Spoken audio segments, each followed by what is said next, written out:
Breece Hall looking to continue some momentum after his best year with the Jets. He is going to get tagged. He's going to be paid $14.3 million for 2026. There is motivation on both sides for a long-term deal to get done, which is promising. This past year, he had 1,065 yards and 4 touchdowns, first 1,000-yard season. It begs the question, was this the right or the wrong move by the Jets? I come away thinking that this is the wrong move. I think paying a running back $14 million, just like drafting one early in the first round, is a luxury for teams that are ready to win. Plus, if I was Breece Hall, I'd like to be on a team that is competitive. Mm-hmm. I'd like to be on a team that is pushing to reach a Super Bowl. Breece Hall is the type of spark plug running back that is a missing trigger for a roster that is in that competitive range. Aaron Jones expected to be gone with the Vikings. He would be perfect with the Vikings. I'd love to see what he could do in that offense with the Vikings. If the Chiefs couldn't have gotten Jeremiah Love, which seems like it's going to be harder and harder for the Chiefs to get, he would be perfect with the Chiefs needing some juice at running back. I just don't love the philosophy of spending a lot of money on a position when you've got so many other problems to address. It's cart before the horse. It's one of the best cliches in football to say. I don't think that this makes sense for either side, but good on them. They've got a good offensive line. That's the one pause that I have. They've got a underrated offensive line that could be good next year. I think they've got a good pass blocking offensive line. That's what I think. That's what the Jets have built it for.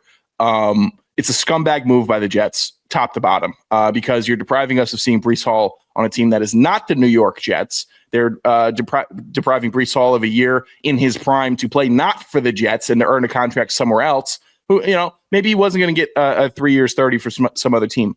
But if he could have said, you put me on a good team, 1 for 8, and then I can go out and have a good year, prove myself, then get a deal. Yeah, that's good for me. And then the Jets aren't bogged down by 14.3. What is he going to do for the Jets this year? And what are the Jets going to do for him that equates to wins? At the end of the day, not much. But you drop him on the Commanders. You drop him on a team that is a running back away that needs a guy like that.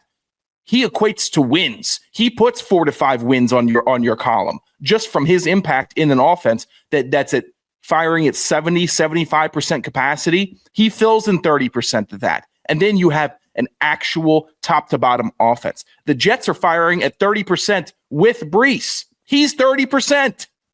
It's a scumbag move by the Jets. It's selfish. It's nonsense. And it's the right move for them. Technically, you say we want to keep good players in the building. We want to have the best team that we have, that we can have with what we have right now. Fine. I understand why they made the decision. Mm-hmm. I don't like it, though. As somebody that loves football on the grand scale, looking at the entire NFL, yeah, Breece Hall being stuck on the Jets for another year just stinks. It's not something that I look forward to watching. The Jets are 4th in upcoming cap space, so they've got money to spend. This is another one of those moves with the Jets where I'm thinking to myself, like, what is the grand plan? What is the 8 wins? What is the goal here? What are they trying to do this upcoming season? What is their expectation at quarterback? They're probably not taking Ty Simpson early. They don't seem like they're a team in the market to draft a quarterback unless maybe they use their second first-round pick on Ty Simpson and he's still on the board, which I find hard to believe. Is this going to be a team that takes a run at Anthony Richardson and just does a different version of Justin Fields from last year? Is this a team that goes after Kyler and there's a hope that there's something to extract from Kyler like we just talked about? I just don't know what the goal is. It feels like when you bring back Breece Hall, it is for the reason that you have something mapped out. You have some sort of a vision for this is how we get competitive. This is how we end up being good next year. I feel like they're 4 steps away from even touching that. What are their options? What the hell are their options? Dude, their vision, they are unbelievably bad. Like since 2016, their wins go 5-5, 4-7, 2-4, 7-7, 5-3. Their point differential, last year they had their second worst point differential in that span, -203. That's their second sub 200 point differential in 10 years with a 194 in that to boot. They are a tragedy, an absolute embarrassment to the league. Goodell should have stepped in. Goodell needs to protect it. This is some protect your players stuff. And NFL now I think you're on. Okay, now you're out of your mind. No. He should have said, we can't have this hurt our brand. This team in New York, this Jets team is so bad that we cannot allow them to have good players right now until they show us, until they prove to us that they can have. No. They should be given station wagons. That's what they should have until they prove that they can buy a nice car. They are operating like a UFL team, and they have. They're one of these franchises that desperately needs a new owner, and I don't know if they'll ever get one. They have historically just been awful. Since Joe Namath, they have never been good. Dude, last 10-win season, Ryan Fitzpatrick in 2015. They have never been good. They've never been a good team. And this is all comes down to they make silly, goofy, weird moves like this that don't feel like they're stacking towards building a winner. That's $14 million that could go towards starters at other positions. And to be perfectly clear and to reiterate this is nothing against Breece Hall.